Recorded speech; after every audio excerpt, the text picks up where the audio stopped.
What's going on YouTube? My name is Marcus, aka Apostle, and today we are going to go over all of the basics that you are going to need to know when getting into Spellbreak.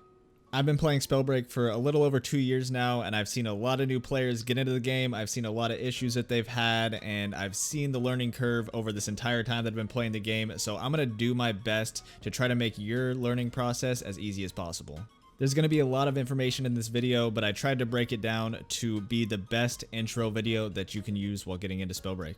If you do find it helpful, don't forget to like, comment, and subscribe, as well as check out my Twitch stream down in the description below. I'm live pretty much every day, so just hop in there, say what's up, you can ask some questions, you can do whatever.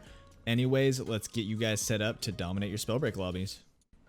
There are 6 elements in Spellbreak: stone, fire, ice, lightning, wind, and toxic. The developers seem to be teasing water as the next element, but we're not 100% sure yet. You're going to be able to control these elements through gauntlets, which are essentially magic gloves, and you could wield a gauntlet on each of your hands. So you can have an element on your left and your right hand. You're going to have an offhand gauntlet that you're going to be able to switch anytime throughout the game that you find another gauntlet of a different element type.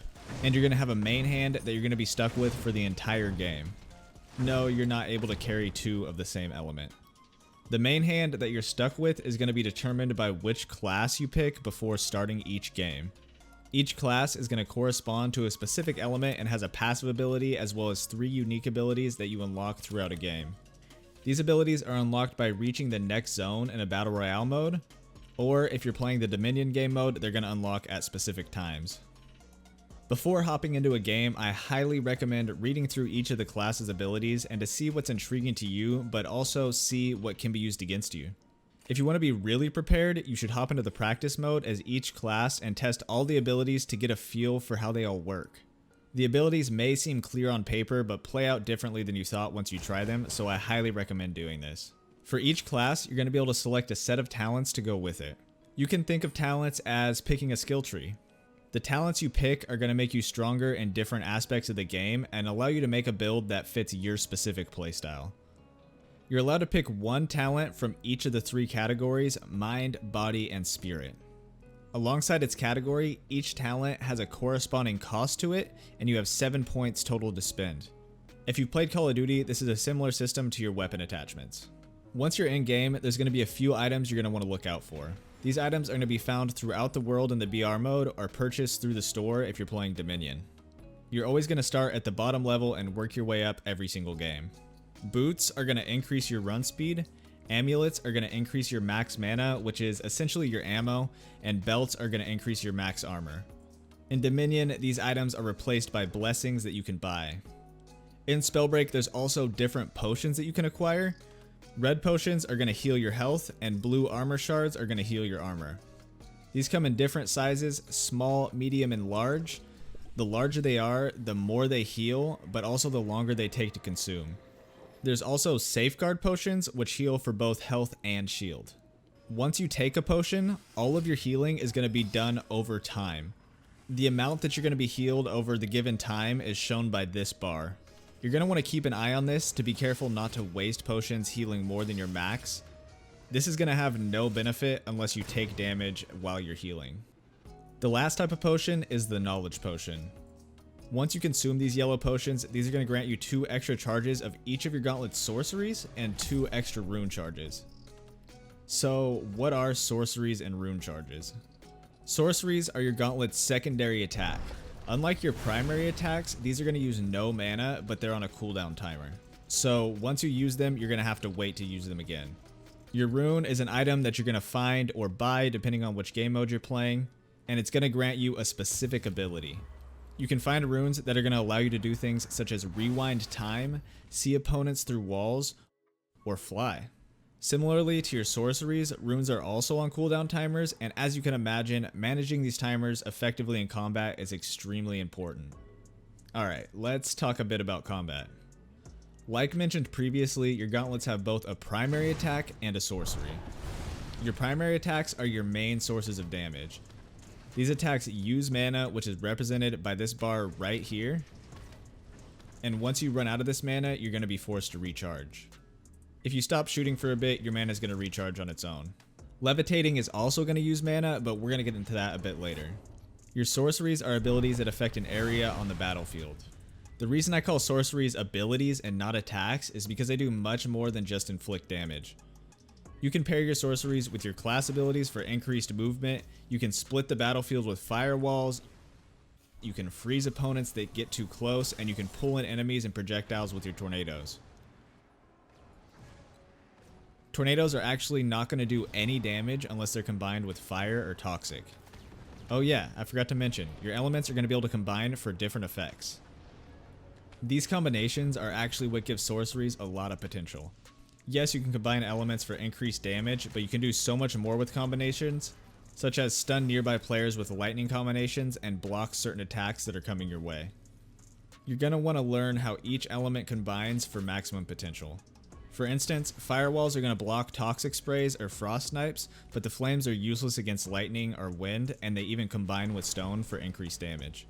You may have noticed that I said toxic sprays and frost snipes. Each gauntlet has a range that they're effective at, similarly to the guns in other games. Toxic is essentially a shotgun, fire is a rocket launcher, lightning is an assault rifle, wind is an SMG, frost is a sniper, and stone is, well, stone. It's a bit hard to compare stone to other games, and because of this, stone is the noob killer. New players just seem to not know how to deal with stone's damage output. The biggest thing that you're going to need to know about stone is that it travels along the ground and sucks at climbing objects. Because of this, if you see a stone player, your immediate thought should be to find high ground or an object to stand on. Levitating and jumping around just isn't enough most of the time when you're facing stone. Once you see that a player is using stone, you're going to want to pay attention to it immediately, or the gauntlet's just going to shred right through you. As you're learning, stone should be your biggest fear. Once you learn to counter it, it's going to become much less of an issue. So how do you counter stone? You counter stone with movement and positioning. Like I said before, find some high ground to fight a stone player from. Once you have the high ground, stone is basically useless, and a lot of time people crutch on stone and never use their offhand gauntlet, so doing something as small as standing on a crate or a rock can completely shut down a stone player. To make sure that you're always safe from stone, you're going to want to have your movement on point. In Spellbreak, movement is just as, if not more important than your aim. I always say to learn to move and position yourself in a way that gives you the easiest shot possible, and you won't be nearly as reliant on crazy aim mechanics. Use your rune charges, your class abilities, and your levitate to efficiently get around the battlefield. Be careful though, because you're going to want to levitate as little as possible, because levitating is going to eat through your mana really quickly. No matter how much mana you have, you can only levitate a set amount of time. So whether you're at base mana or maximum mana, you can only levitate for that same amount of time because it uses the percentage of your mana. I highly recommend that while you're learning to use your movement class abilities as much as possible outside of combat to get used to how they work. Your class's movement abilities are some of the most important things in the game. So if you can master them outside of combat, you're going to be able to use them inside of combat really efficiently. One of the biggest factors to winning fights in Spellbreak is learning to dodge attacks by using your runes or your class abilities. Every primary attack in Spellbreak is a projectile. What this means is that when you shoot it, it's going to take time for your shot to get to where it needs to go.